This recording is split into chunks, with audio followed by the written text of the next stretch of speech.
우리 옆에 계신 분들과 인사할까요? 잘 오셨습니다. 잘 오셨습니다. 만나서 반갑습니다. 다시 만나겠습니다. 만나서 반갑습니다. 만나서 반갑습니다. 우리 저기 뒤에 계신 우리 청년들에게도, 애기 엄마들에게도 잘 오셨습니다. 네, 반갑고 감사합니다. 여호와는 나의 목자시니라는 제목으로 하나님의 말씀 전가하도록 하겠습니다.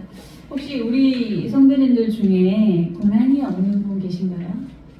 고난 없이 살아보신 분 계신가요? 뭐 자이든 타이든 모두 고난과 상처를 경험하고 살아오셨을 거라고 생각을 해요. 르노에서 공자는 이렇게 말합니다. 군자는, 그러니까 대인은 역경을 당하면 더욱 단단해지지만 소인은 함부로 행동한다. 이렇게 얘기했어요. 심리학적인 관점으로 보면 고난을 맞이할 때 불안과 두려움으로 막 회피하는 사람이 있어요. 무조건 도망가고 그러는 거죠. 다 자기 무책임하게 도망가는 사람들이 있어요. 이런 사람들은 공자의 말에 의하면 소인이겠죠. 아주 작은 사람, 연약한 사람.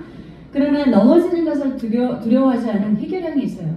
정면으로 승부를 하고 맞닥뜨리고 그 어려움이 뭐 어떻든 강도와 상관없이 자기가 해결하려고 하는 그런 사람들을 군자, 즉 대인이라고 보았습니다. 그러면 우리는 그리스도인으로서 다 그리스도인이시잖아요. 그리스도인으로서 고난을 대할 때 과연 우리는 어떤 태도를 취하는가 한번 생각해 보세요. 어떤 분이 도망가세요? 아니면 해결형이세요? 아니면 하나님을 의지하고 하나님께서 해결해 주시길 바라시나요? 왜냐하면 하나님은 우리에게 작은 신음에도 응답하신다고 말씀하셨기 때문에 우리는 하나님을 믿고 고난을 이겨나갈 수 있는 사람이 되어야 합니다. 오늘 본문의 주인공이 그런 사람이에요. 다윗이죠. 다윗 장군, 다윗 왕, 다윗, 목동 다윗, 여러 이름으로 불리지만 하나님의 나라 역사상 고난의 대표적인 아이콘이라고 할 수 있어요. 다윗은 정말 우리가 일반 사람이 당하는 고난의 수준보다 수백 배나 더 어려운 고난과 역경을 당한 사람이죠. 부모님에게서 버림받았어요. 다윗 다윗은 부모님에게 버림받았다고 성경에 기록되어져 있어요. 그리고 또 이 사울이라는 왕에게 계속 쫓겨다니면서, 근데 사울 왕 한 사람이 아니겠죠. 사울왕은 베냐민 지파의 사람이었어요. 그러니까 그 지파로부터 얼마나 그 위기와 위협 속에 살아야 했는지 몰라요. 그리고 또 자신이 낳은 자식, 누구예요? 압살롬에게 또 왕의 자리를 빼앗겨야 하는, 정말 이런 셀 수 없는 많은, 그 외에도 많은 고난을 당했던 사람입니다. 그래서 다윗은 인류에게 배신당해서 십자가에 달려 죽으신 예수 그리스도를 미리 예언하는 그런 인물로 상징이 되기도 해요. 하나님은 다윗에게 내 마음에 합한 자, 즉 내 마음과 가장 가까운 사람, 이렇게 모든 사람을 통틀어서 유일하게 다윗왕을 그렇게 평가를 내렸습니다. 인류를 통틀어서 가장 하나님 마음에 가깝게 살았던 위대한 왕 다윗에 대해서 오늘 말씀을 좀 나눠보도록 하겠습니다. 첫 번째 내지 함께 읽겠습니다. 시작. 여호와는 나의 목자십니다. 아멘. 다윗은 여호와는 나의 목자라고 얘기했어요. 다윗이 그 전직이 목동이었습니다. 양을 치던 목동이어서 그 양을 치는 목동, 그 양의 주인은 그 양을 어떤 마음으로 쳐야 되는지 알겠죠. 한 마리라도 잃어버리지 않으려고 하고, 그리고 이 다윗이 양을 칠 때는 곰이나 사자가 나타나면 끝까지 쫓아가서 그 물릴 양을 부려오는 그런 목자였어요.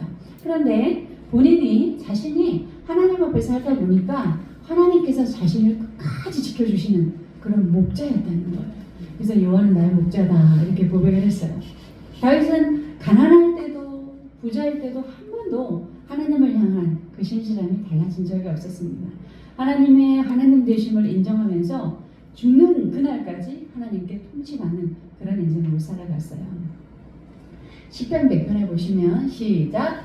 여호와가 우리 하나님이신 줄 너희는 알지어다. 그는 우리를 지으시니요 우리는 그의 것이니 그의 백성이요 그의 기르시는 양이로다. 아멘. 이게 우리의 정체성이에요. 이게 우리의 신분이에요. 여호와가 우리 하나님이신 줄 너희는 알지어다. 우리를 지으시니요 우리는 그의 것이고 그의 백성이고 그가 기르시는 양이라는 거예요. 지금 여기 양 한 마리, 양 두 마리 이렇게 여기서 쉬운 이렇게 앉아 계시는 거예요. 저를 비롯해 저까지 포함해서 항상 우리는 우리의 주인 자리, 우리가 모시는 그 주인의 자리에 누구를 올려드려야 돼요? 하나님 계셔야 돼요. 하나님 계셔야 됩니다. 만일 이 주인의 자리가, 이 목자의 자리가 바뀌어버리면 하나님이 우리 인생에 제동을 걸어버렸어요. 그리고 네 인생의 주인이 누구냐라는 확인 작업을 하실 수도 있어요. 그러나 그 확인 작업이 매우 고통스럽다는 걸 우리가 깨달아야 합니다. 아브라함이 아이를 못 낳았어요. 불임이었어요. 자신의 아내 사라도 불임이었어요. 그런데 하나님이 정말 그 약속의 아들을 100살에 이삭을 주고 나니까 이 아들이 너무 소중한 거예요. 너무너무 소중해요. 자기가 족장이어서 자신의 후임으로 아들이 후계자가 있어야 되고 또 평생에 하나님 주는 약속의 아들, 물론 이제 서자로 이스마엘도 있었어요. 그러나 하나님께서 주시는 특별한 약속의 아들이 100세에 낳은 이 이삭이었단 말이에요. 그러니 이 아들이 우상이 될 수밖에 없었어요. 내 사랑하는 아들을 나에게 번제로 바쳐라. 하나님이 이렇게 요구하셨어요. 그건 뭐냐? 너무너무 아브라함이 이삭을 너무 우상이 될 정도로 사랑하다 보니까 네가 그것을 나에게 바칠 수 있니? 이런 하나님의 시험대에 오르게 하신 거예요.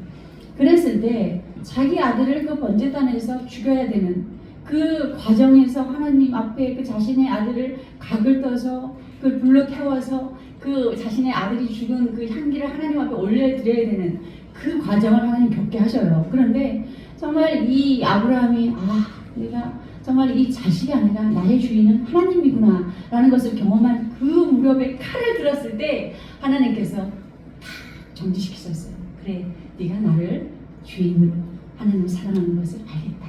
그러면서 하나님 이삭을 죽이지 못하게 하셨죠.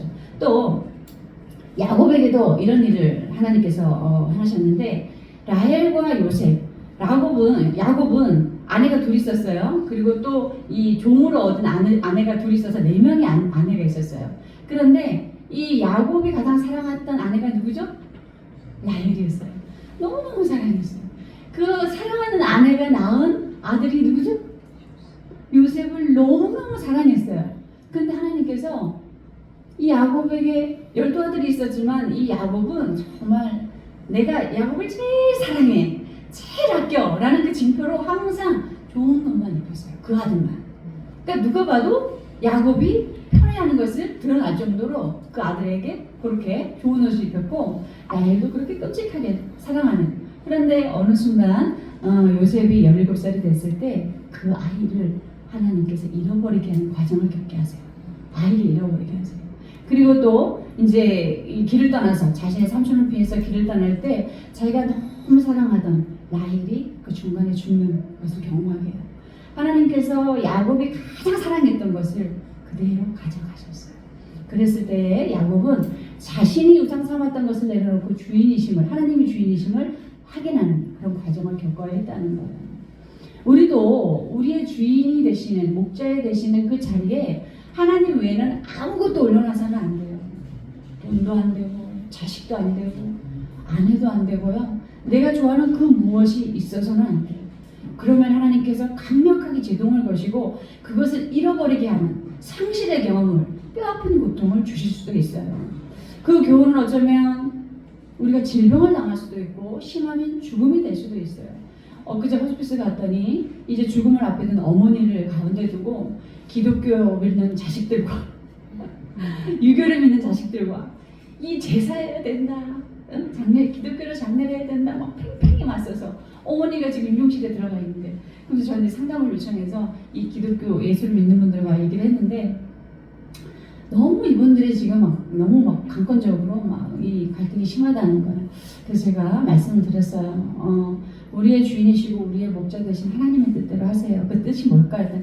기독교적인 예식이라고 얘기를 하긴 하더라고요. 그런데 또 이분들을 또 우리가 또 배척할 수가 없잖아요. 너무 상처를 받으면 안 되니까. 그런데 이분들을 믿지 않으니까 그래도 상관이 없지만 일단은 우리 가족분들이 우리의 주인 되시고 목자 되신 하나님을 항상 예배하면서 그 자리를 지켜냈기 때문에 하나님도 혹 유교적으로 제사를 지내도 이해하실 거다 이렇게 말씀을 드리고 잘 원만하게 해결하고 그렇게 말씀을 드리고 왔어요. 보세요. 우리가 어떤 계기가 되면 우리 삶의 주인이었던 것이 드러나요. 예수를 믿는 사람은 예수를 강력하게 주장하고 세상을 믿는 사람은 세상을 강력하게 주장을 해요.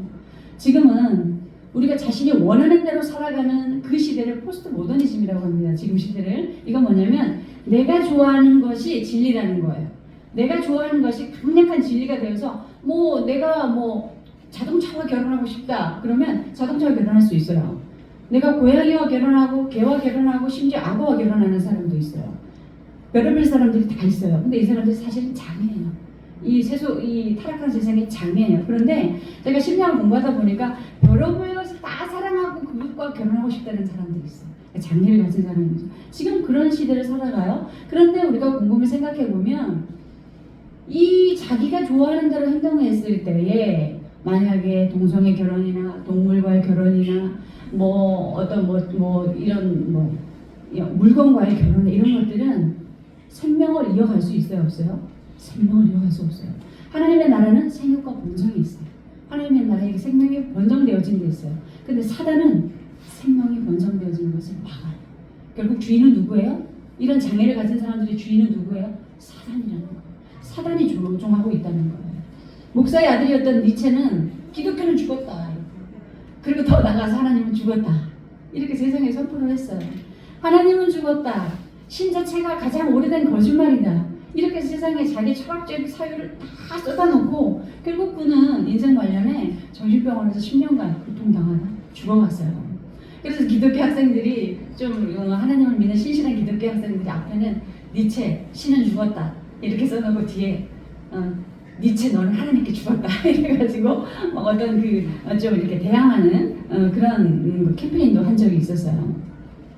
우리가 하나님이 아닌 다른 것을 선택하면 결국 그것들에게 배신당하거나 고통당할 수 있습니다. 그래서 혹시 지금 내가 어떤 정말 해결하지 못할 고통 속에 있거나 어려움 속에 있거나 난제를 당하고 있다면 내가 하나님을 선택해야 할 그 순간에 다른 것을 선택하지 않았는가, 다른 것을 주인 삼지 않았는가라는 것을 심각하게 숙고해 봐야 된다는 거죠. 그리고 만약 그런 것들이 있다면 하나님 앞에 회개하면서 반드시 오직 하나님을 우리의 주인 된 자리로 모셔야 합니다. 하나님께서는 우리를 특별히 인간을 당신의 형상과 모양으로 만드셨어요. 그리고 자녀 삼아 주셨어요. 그리고 그렇다는 것은 다른 모든 피조물보다 우리를 가장 큰 은혜의 수혜자로 만들어 주셨다는 거예요. 그런데 그런 하나님을 우리가 버리고 다른 것을 주인 삼아서는 안 된다는 겁니다. 시편 144편에 보시면 시작. 이러한 백성은 복이 있나니 여호와를 자기 하나님으로 삼은 백성은 복이 있도다. 아멘. 아무리 좋은 것이 있어도 우리의 주인 되신 자리에, 목자 되신 자리에 하나님만 올려드리시길 주님의 이름으로 축복합니다. 아멘. 두 번째 대시 읽겠습니다. 시작. 내게 부족함이 없습니다. 아멘. 제가 아까도 다윗이 정말 그 고난의 아이콘이라고 할 만큼 얼마나 어려운 상황을 살았는지 말씀을 드렸어요. 심지어 부모에게조차 버림받아 있던 그런 상황을 살아갔는데 그런데도 이렇게 내게 부족함이 없다는 10번의 고백을 남겼습니다. 다윗이 닥친 모든 시련은 그를 오히려 위대한 왕으로 만드는 재료가 되게 하셨어요. 그리고 그렇게 사울 왕에게 10수년을 쫓겨다니면서 이곳저곳을 다니며 방황해야 했을 때 다윗이 이제 앞으로 자신이 통치할 자신의 백성이 이 백성들이 어떻게 살아가고 있는가, 과연 이 백성들은 누구인가를 자신의 눈으로 목도하는, 시야를 넓히는 그런 재료가 되게 하셨어요. 그리고 그렇게 수없이 쫓겨다니고 생명의 위협을 느낄 때 하나님께서는 왕으로서 큰 그릇으로 만들어지는 계기가 되게 하셨다는 겁니다. 상황적으로는 다윗이 굉장히 부족해요. 부족한 정도가 아니라 사망에 보시면 4절에 이제 사망의 엄심한 골짜기 나오지만 다음 주에 말씀드릴게요. 사망의 순간을 수도 없이 마주해요. 그러나 그런 죽음의 상황과 마주하고 있었어도 오늘 이 다윗은 뭐라 그래요? 내게 부족함이 없습니다. 이렇게 고백했어요. 그리고 2절 한번 띄워주시겠어요? 2절 보시면 시작. 그가 나를 푸른 풀밭에 누이시며 실만한 물가로 인도하시는도다. 아멘. 이렇게 고백합니다. 그렇게 도망다니고 그렇게 어려웠어도요, 다윗을 따르는 무리들이 몇백 명이 있었어요.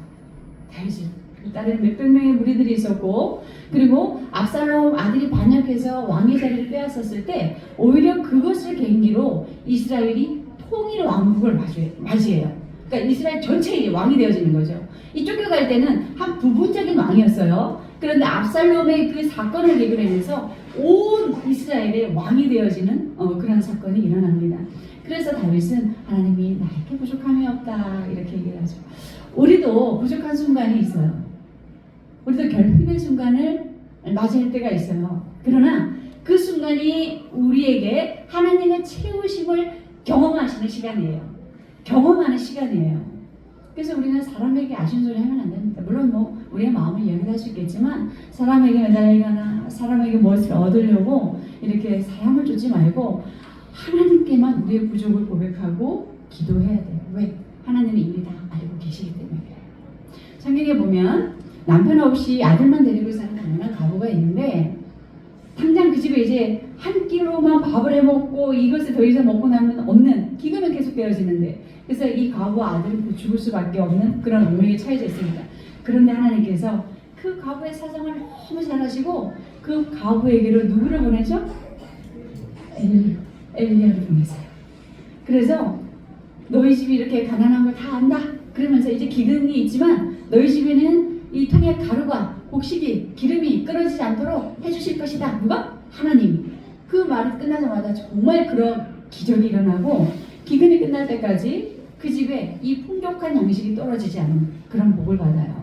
시편 22편에 보시면 시작. 그는 공고한 자의 공고를 멸시하거나 싫어하지 아니하시며 그의 얼굴을 그에게서 숨기지 아니하시고 그가 울부짖을 때에 들으셨도다. 아멘. 하나님은 이미 우리 어려운 상황을 다 알고 계신다는 거예요. 우리의 모든 부족한 상황을 다 알고 계신다는 거예요. 누가 가난한지, 누가 아픈지, 누가 문제 가운데 허덕이고 있는지, 누가 상처로 힘들어하는지, 우리의 아주 작은 신앙에도 하나님은 응답하시는 분이세요. 그래서 우리가 가난하면 가난할수록, 힘들면 힘들수록, 어려우면 어려울수록 하나님께로 나가셔야 돼요. 하나님께로 가까이 가셔야 돼요. 그런 사람이 대표적으로 여기 서 있잖아요. 제일 가난하고 부족했던 사람인데 하나님께서 회복과 치유를 경험하게 해주셨고, 또 사람들을 통해서 여러 가지 필요를 채워주셨어요. 두 딸이 장성을 해서 이제 11조 할 나이가 되니까 얼른 취직시켜주시는 거예요. 졸업도 전에 얼른 취직시켜주셨어요. 졸업식에도 못 갔어요. 그리고 그때 개척하게 하시고 11조를 아이들 통해서 하나님께 올려드리게 하셨어요. 하나님 그런 분이세요. 지금까지 우리 성도님들 모아주시고 항상 다 채워주시고 계세요. 그런 하나님이세요. 지금도 새벽마다 제가 여기 나와서 기도를 하면 하나님께서 막 그 미래에 우리 교회를 통해서 우리 성도님을 통해서 이뤄갈 비전을 막 부어주세요. 막 기름 부어주시고요. 기도를 계속 쌓아나가세요. 제 눈에는 우리 육의 눈으로는 교회도 작고 성도님들 작고 보이지 않아요. 근데 하나님께서 기름 부어주시는 거는 놀라워요. 정말 놀라워요. 그 비전이 너무도 크기 때문에 하나님께서 예전에는 기도하라고 막 약분을 쓰시더니 제가 깜짝깜짝 잘 놀라니까 이제는 부드러운 음성으로 기도해야지. 그래서 이 새벽마다 하나님 앞에 나와서 부르짖게 하십니다. 하나님께서는 우리에게 채워주시려고 항상 우리 다 보고 계시고 항상 우리를 이끌어가세요. 마태복음 18장에 보시면 시작. 진실로 다시 너희에게 이르노니 너희 중에 두 사람이 땅에서 합심하여 무엇이든지 구하면 하늘에 계신 내 아버지께서 그들을 위하여 이루게 하시리라. 아멘. 이런 축복이 우리에게 말씀을 약속하셨어요. 우리 성도님들에게 동일하게 약속하셨다는 거예요. 하나님은 빼앗는 분이 아니에요. 아까도 보세요. 아브라함에게 하나님이 이삭을 제단에 바쳐라 했을 때 하나님이 이삭을 죽이는 게 전부일까요? 이 모든 것을 다 가진 하나님이 참 가장 보유자신데 이삭 한 사람 주변에서 뭐 하겠어요? 그게 아니에요.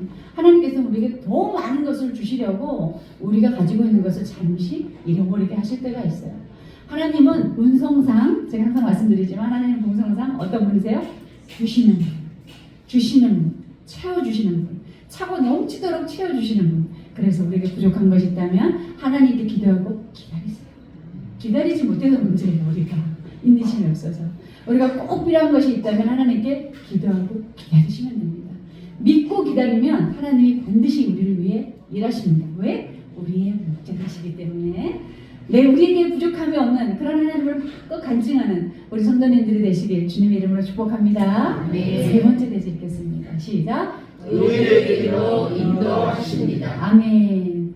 자, 하나님은 의의 길로 인도하신대요. 그런데 우리 말씀 다 띄워주시겠어요? 하나님은 의의 길로 인도하시기 전에 먼저 뭘 하세요? 내 영혼을 소생시키시고, 아멘. 내 영혼을. 우리가 지쳐있을 때, 힘들어있을 때, 쓰러졌을 때 하나님께서 영혼을 소생시키시고 자기의 이름을 위하여 의의 길로 인도하신다는 거예요. 우리가 하나님 앞에 나와서 갑자기 하나님을 믿을 수는 없어요. 갑자기 하나님과 인격적인 만남이 있을 수는 없어요. 하나님은 먼저 우리에게 선행 작업을 하시는데 우리의 죄를 회개하게 하세요. 우리의 자신을 돌아보게 하세요. 우리가 얼마나 비참하고 우리가 얼마나 죄 중에 있고 우리에게서 얼마나 가능성이 없는가를 알게 하시고 그것을 회개하게 하심으로 하나님밖에 없구나. 내가 믿고 의지할 분이 하나님밖에 없구나 라는 것을 충분히 체득하게 하시고 체감하게 하시고 하나님을 붙잡게 하십니다. 그리고 나서 자기의 이름을 위하여 의의 길로 인도하시는 분이세요. 시편 39편에 시작. 주께서 나의 날을 한 뼘 길이만큼 되게 하시매 나의 일생이 주 앞에는 없는 것 같사오니 사람은 그가 든든히 서 있을 때에도 진실로 모두가 허사뿐이니이다. 다음 말씀. 너희는 인생을 의지하지 말라. 그의 호흡은 코에 있나니 새말 가치가 어디 있느냐. 다음 말씀. 내일을 너희가 알지 못하느냐. 너희 생명이 무엇이냐? 너희는 잠깐 보이다가 없어지는 안개니라. 아멘. 이게 우리 인간의 본질이에요. 우리 연약한 인간의 본질이라는 거예요. 오장로님이 지금 이제 우리는 이렇게 잠깐 뵈시잖아요, 성도님들은. 예전에 이렇게 함께 보면 자 나가서 내 이름 달고 다 먹어. 내 이름 달고 다 먹어. 막 이렇게 얘기하셨어요. 이게 뭐냐면 이제 장난이시죠. 근데 우리가 정말 우리 오정환 장로님의 이름을 걸고 이렇게 외상 달고 먹으면 누가 주겠어요? 아니죠. 그렇게 정말 막 아니 우리 장로님이 주신다고 했어요. 주세요 이러면 우리 어떻게 돼요? 파출소로 끌려가죠. 파출소로 끌려요. 우리가 동시대를 살아가는 사람 중에 위대하다고 싶은 사람들도 순간 나락으로 떨어지는 것을 우리가 모두 경험하고 있어요. 그래서 인간은 곤불10년, 화무 11호 이렇게 이런 인생이라는 걸 실감을 하고 있어요. 혹시 단종 영화 보셨어요?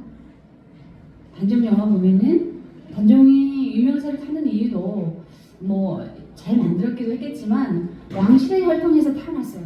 누구보다도 좋은 배경에서 태어났으나 위배당에서 몇 년 못 살고 얼마 못 살고 죽임을 당하는 스스로 죽었든 죽임을 당하든 어쨌든 원인은 죽임을 당한 거죠. 그야말로 일장춘몽, 그죠?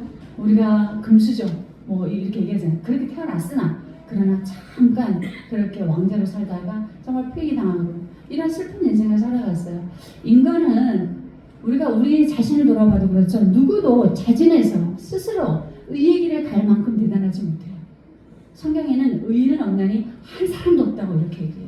이것은 뭐냐면 의를 행할 수 있는 공의와 정의를 행할 수 있는 능력을 가진 사람이 단 한 사람도 없다는 거예요. 아무리 의로운 사람이었다가도요. 어떤 계기가 되면 어떤 일을 마주하게 되면 본성이 나올 때가 있어요. 지금 우리 저 고신 쪽에 포도원교회 김문호 목사님이라고 지금 굉장히 문제가 많잖아요. 모르세요? 포도원교회 그 고신 쪽은 굉장히 보수적인 교회예요. 그리고 거기도 보수적이고, 근데 그 포도원교회라고 부산에서 굉장히 컸고 부흥하고 목사님도 그 TV에서 나와요. 사투리 쓰시면서 굉장히 재밌게 말씀 전하시는 분이 있어요. 얼마나 재밌는지 몰라요. 그런데 지금 그분이 그 부사역자들에 대한 그 욕설, 너무 못 듣게 살아. 그냥 뭐 이 새끼 저 새끼도 아니에요. 정말 그 세상 사람들보다 더 추악한 모습으로 막 부사역자들에게 욕을 하고, 좀 잘 사는 성도님들, 좀 직업이 좋은 성도님들은 VVIP로 나누고, 또 그보다 좀 떨어진 VIP로 나누고. 그래서 성도님들이 교회를 옮겨요 이런 분들이 그런 부사역자들 죽는 거예요. 그걸 이 부사역자들이 참다가 못 참아서 녹취를 욕취를 해서 이제 제보를 한 거죠. 인간은요, 아무리 신실한 목사가 처음에 사명 감당하겠다고 이 자리에 섰어도요, 돈에 눈이 멀면 그렇게 돼요. 너무 떠받들어지면 그렇게 되는 거예요. 그래서 의인은, 하나님 보시기에 의인은 단 한 사람도 없다는 거예요. 단 한 사람도 없어요. 그러나 하나님 믿고 성자가 된 사람들 중에 우리가 이렇게 보면은, 지금 우리도 마찬가지죠. 다 마찬가지죠. 과거가 추잡하고 어리석고 악한 죄를 가지고 있지 않은 사람이 단 한 사람도 없어요. 과거가 다 추잡해요. 다 어리석고 악한 죄를 저었어요. 그러나 하나님께서 뭐라 그래요? 말씀 본문 띄워주세요. 뭐라 그래요? 3절 내 영혼을 소생시키고 자기의 이름을 위하여 의의 길로 인도하시네요. 우리가 우리의 이름으로, 무슨 내가 가진 소유로 절대로 의롭게 될 수 없다는 거예요. 누가 의롭게 해주세요? 하나님의 이름으로 우리가 살아갈 때 우리가 의의 길로 인도함을 받을 수 있어요. 하나님의 이름으로. 대표적인 성자 어거스틴은 귀족 집안의 자제로 태어났습니다. 어거스틴이라는 사람을 들어보셨죠? 10대 때 성적으로 타락해서 성적인 문란함으로 살았어요. 쾌락을 쫓으며 살다가 창녀를 임신시켜서 아이를 낳고 동거를 했어요. 그런데 그것뿐만이 아니라 도둑질도 잘했어요. 도둑질도 잘하고, 그리고 그래도 양심의 가치를 느끼지 않았고, 그리고 또 이단 종교에 빠져서 이단 종교에 또 오랫동안 침체한, 정말 부패할 대로 부패한 그런 사람이었는데, 하나님을 인격적으로 딱 만나면서, 가장 위대한 기독교 신학자로 거듭났어요. 기독교 역사 2000년 동안 예수님 다음으로, 바울 다음으로 가장 위대한 신학자가 바로 성 어거스틴이다, 이렇게 얘기를 해요. 그런 평가를 받고 있어요. 그래서 미국의 극작가 오스카 와일드는 과거가 없는 성자는 없다, 이렇게 얘기해요. 우리도 마찬가지죠. 과거가 있는데 하나님의 믿음으로, 하나님의 이름으로 우리를 의롭게 변화시켜 주시고 계세요. 우리 성도님들 예배하면서 흘리는 눈물, 또 예배하면서 통해 자복하는 이런 것들 다 하나님께서 당신의 이름을 걸고 우리를 의의 길로 인도하시기 때문이에요. 우리의 마음이 우러나서 눈물이 나거나 우리가 자발적으로 통해 자복하는 일은 절대 일어날 수 없어요. 하나님이 당신의 이름을 걸고, 하나님의 그 완전하신 이름을 걸고 우리를 의의 길로 인도하시고, 오늘도 의의 길로 인도하시기 위해서 우리를 이 자리에 모이게 하셨다는 거예요. 그래서 우리가 살아가면서 우리 자신을 돌아보면서, 나도 하나님이 이렇게 해주시는데 내가 누굴 함부로 평가하고 말할 수 있겠는가, 그런 마음으로 살아가시면 우리가 이미 성자가 된 거예요. 로마서 보시면 시작. 남의 하인을 비판하는 너는 누구냐? 그가 서 있는 것이나 넘어지는 것이 자기 주인에게 있음에 그가 세움을 받으리니 이는 그를 세우시는 권능이 주께 있음이라. 아멘. 하나님이 하나님의 이름을 걸고 의로운 길로 인도하신대요. 그러나 우리가 교회를 세워갈 때는 이제 별별 사람들을 다 만날 수 있습니다. 정말 많은 사람들을, 정말 우리가 이해할 수 없는 비상식적인, 몰상식적인 그런 사람들을 만날 수 있어요. 그러나 그가 교회 공동체 안으로 들어온 이상 어떻게 해요? 하나님이 내 이름을 위하여, 당신의 이름을 걸고 의의 길로 인도하시라고 약속하셨어요. 우리가 해야 될 것은 인내하고 기도하며 기다려주는 것이에요. 우리가 만날 사람들 중에 살인자도 있을 수 있고요, 사기꾼이 있을 수도 있고, 저는 조금 두렵지만 동성애 커플을 만날 수도 있어요. 이제 교회가 막 리버럴에 자유해지기 때문에 동성애 커플을 만날 수도 있어요. 그러나 우리는 정죄하는 게 아니고 어떤 시각으로 바라봐요? 하나님이 교회에 오게 하신 이상은 당신의 이름을 걸고 의의 길로 인도하실 거라는 그 믿음을 가지고 우리가 인내하며 기도하며 바라봐주는 거예요. 그런 우리가 되기를 주님의 이름으로 축복합니다. 네, 우리 함께 기도합시다.